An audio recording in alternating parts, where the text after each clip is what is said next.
Hello दोस्तों, कैसे हैं आप सब। उम्मीद करते हैं कि आप सब बढ़िया होंगे और आपकी पढ़ाई अच्छे से चल रही होगी। और जैसा कि हम लोग आधुनिक भारत का इतिहास चला रहे हैं और इसमें हम लोगों ने कर्नाटक के युद्ध तक आप लोगों का वीडियो आप लोगों के लिए प्रोवाइड करा दिया गया है।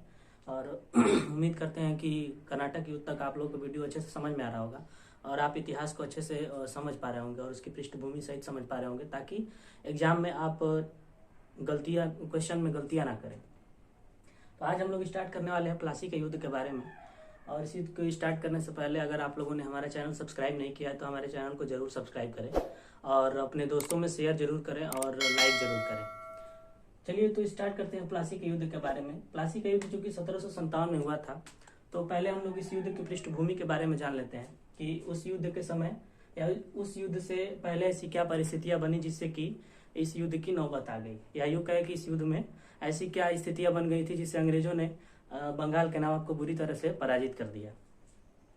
तो सबसे पहले हम 1700 से देखेंगे, क्योंकि अंग्रेजों की स्थिति के बारे में सबसे पहले हम लोग देख लेते हैं। तो 1698 ईस्वी में हम लोगों को पता है कि 3 गांव अंग्रेजों को प्राप्त हुआ था।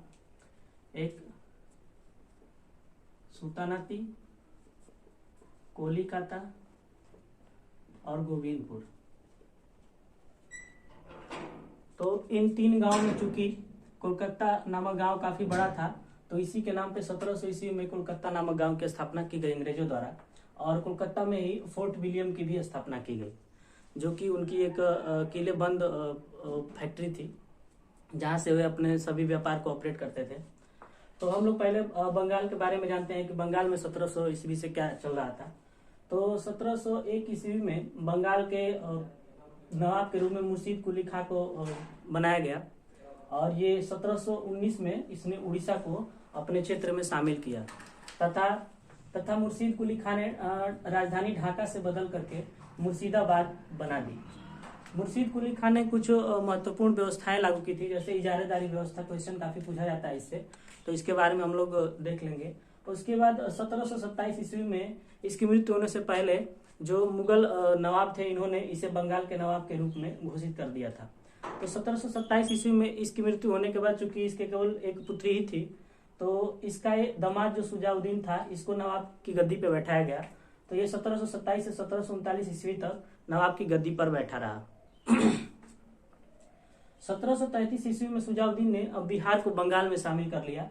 तो ये भी क्वेश्चन आता है कि जो बंगाल क्षेत्र है उसमें बिहार को कब शामिल किया गया, तो 1733 ईस्वी में। और ये मोहम्मद शाह रंगीला जो उस समय केंद्र में मुगलों की सत्ता के नवाब थे, मोहम्मद शाह रंगीला, इनके द्वारा बिहार को शामिल किया गया। इसके बाद हम लोगों को पता है कि अलीवर्दी खां जो कि बिहार का निवासी था, तो ये जब बंगाल बिहार में शामिल होता है तो अलीवर्दी खां अपने आप ही बंगाल का नागरिक बन जाता है। उसके बाद सरफराज आता है, जो अलीवर्दी खां द्वारा इसकी हत्या कर दी जाती है। 1739 से 1740 ईस्वी तक ये राज था। ये शुजाउद्दीन का पुत्र था। और अलीवर्दी खां द्वारा एक युद्ध लड़ा गया, गिरिया का युद्ध। चूंकि अलीवर्दी खां ने देख लिया था कि अब औरंगजेब की मृत्यु के बाद, औरंगजेब की मृत्यु चूंकि 1707 ईस्वी में हो गई थी, तो इसकी मृत्यु के बाद कोई भी ऐसा मुगल बादशाह नहीं था जो कि अपनी पूरी रियासत को अच्छे से संभाल सके। और यही कारण था, या इसी कमजोरी का फायदा उठाकर अलीवर्दी खां ने क्या किया कि शुजाउद्दीन के बेटे सरफराज की हत्या करके, जो कि गिरिया के युद्ध में हुआ था 1740 ईस्वी में, तो इसकी हत्या करके मोहम्मद शाह द्वारा अपने आप को नवाब घोषित करवा लिया गया।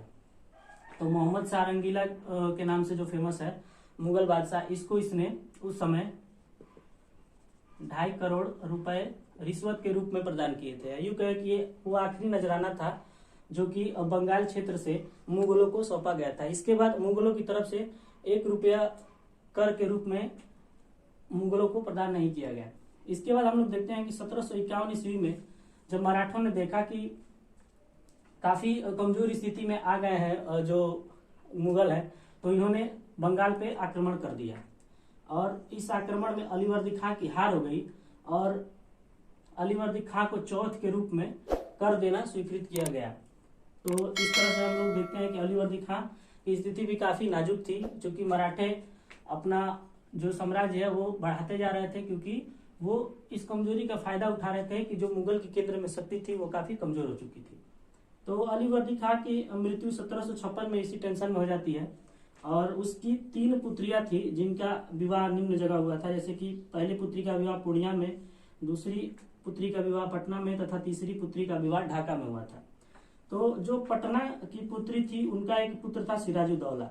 ये अलीवर्दी खां का शुरू से ही चहेता था। अपने नाना का चहेता होने के कारण ये तय हो गया था कि अगला जो नवाब बनेगा वो सिराजुद्दौला ही बनेगा। लेकिन इसमें घसीटी बेगम को और शौकत जंग जो कि पूर्णिया की जो इसकी बेटी थी उसका पुत्र था, इनको आपत्ति थी। और इसी आपत्ति के चलते सिराजुद्दौला को आगे काफी दबाव महसूस, या यूं कहें कि काफी प्रेशर में रहना पड़ता था। तो यहाँ सिराजुद्दौला जो 1757 तक रहा और प्लासी के युद्ध में इसकी हार होती है। तो इस युद्ध की चर्चा हम लोग आगे करेंगे। उससे पहले हम लोग देख लेते हैं कि अंग्रेजों की स्थिति उस समय क्या थी। तो हमने लोगों ने देख लिया कि कलकत्ता में फोर्ट विलियम की स्थापना अंग्रेजों द्वारा की गई। उसके बाद 1717 में शाही फरमान प्राप्त करके फर्रुखसियर से इनकी स्थिति और भी मजबूत हो गई थी और इन्होंने दस्तक प्राप्त कर लिया था। चूंकि हमने बताया था कि 3000 रुपए देकर वार्षिक ये लोग बंगाल में मुफ्त व्यापार कर सकते थे और इस फरमान के द्वारा 10,000 कर दे करके, वार्षिक कर दे करके ये लोग सूरत में व्यापार कर सकते थे। और उसके बाद इसी में हम लोगों ने एक तीसरा देखा था कि जो कि मुंबई में इनकी टकसालें थी जिसमें सिक्के जारी किए जाते थे, उन सिक्कों की मान्यता फर्रुखसियर ने पूरे मुगल साम्राज्य में दे दी थी। तो इस तरह से इन 3 फरमानों ने अंग्रेजों की स्थिति को काफी मजबूती स्थिति में लाके खड़ा कर दिया था। 1756 वो वर्ष था जब हम लोगों ने देखा कि तृतीय कर्नाटक युद्ध की शुरुआत होती है। और तृतीय कर्नाटक युद्ध के शुरुआत के समय अंग्रेजों और फ्रांसीसियों द्वारा अपने अपने फोर्ट को मजबूत करने के लिए अपने फोर्ट पर तोप स्थापित करने शुरू कर दिए। चूंकि सिराजुद्दौला को इस बात का भली बात एहसास था कि इसके शासनकाल में अगर दूसरी कोई शक्ति आकर के अपने तोप का निर्माण कर रही है तो आगे चल के ये इसके राज्य के लिए खतरा साबित भी हो सकती है। इसी के एवज में इसने फ्रांसीसी और अंग्रेजों को बुला करके ये निर्देश दिया कि आप लोग अपनी तोपेबंदी बंद करें फोर्ट पे। तो फ्रांसीसियों ने इस बात को तो स्वीकार कर लिया, लेकिन अंग्रेजों ने, चूंकि उनकी शक्ति काफी बढ़ गई थी आर्थिक रूप से, तो वो इस घमंड में थे और उन्होंने इस बात को सिरे से नकार दिया और अपनी तोपेबंदी जारी रखी। इससे नाराज होकर सिराजुद्दौला ने 5 जून 1756 को फोर्ट पर अटैक करके और उस फोर्ट पर कब्जा कर लिया। फोर्ट पर कब्जा करने के बाद इसने कलकत्ता नगर का नाम चेंज करके अलीनगर कर दिया तथा अलीनगर की जिम्मेदारी माणिक चंद्र नामक एक व्यक्ति को प्रदान करके यह पुनः वापस दिल्ली लौट गया। इसके बाद हम लोग देखते हैं कि जो मद्रास में अंग्रेजों का सेनापति था लॉर्ड क्लाइव, उसको इस बात का पता चलता है तो क्या करता है कि मद्रास से सेना लेकर कोलकाता के लिए निकलता है और लॉर्ड क्लाइव के नेतृत्व में थल सेना, जबकि वाटसन जो सेनापति होता है उसके नेतृत्व में जल सेना, दोनों आती हैं और वापस से कलकत्ता पे अपना अधिकार जमा लेती है और माणिक चंद्र वहां पे भाग जाता है। और इस तरह से चूंकि सिराजुद्दौला को पता था कि उसकी शक्ति काफी कमजोर हो गई है और वो अंग्रेजों का सामना नहीं कर सकता है, तो उसने क्लाइव से संधि करने के बारे में सोचा और इस संधि को नाम दिया गया है अलीनगर की संधि। अलीनगर की संधि में कुछ महत्वपूर्ण शर्तें थी, जैसे कि कलकत्ता अंग्रेजों को वापस लौटा दिया गया और युद्ध की क्षतिपूर्ति के रूप में अंग्रेजों को ढेर सारी धन दौलत की प्राप्ति हुई। उसके बाद जो दस्तक प्रक्रिया जो 1717 में फर्रुखसियर द्वारा शुरू किया गया था उसको पुनः मान्यता प्राप्त हो गई और जो किलेबंदी अंग्रेज कर रहे थे उसकी भी अनुमति उन्होंने प्राप्त कर ली थी। इस तरह से हम लोग देखते हैं कि सिराजुद्दौला को लगभग इस शर्त के अंदर हार का ही सामना करना पड़ा था और यही प्रेशर आगे बढ़ता जाता है और 1757 में प्लासी का युद्ध। तो आगे एक घटना घटती है ब्लैक होल नाम की,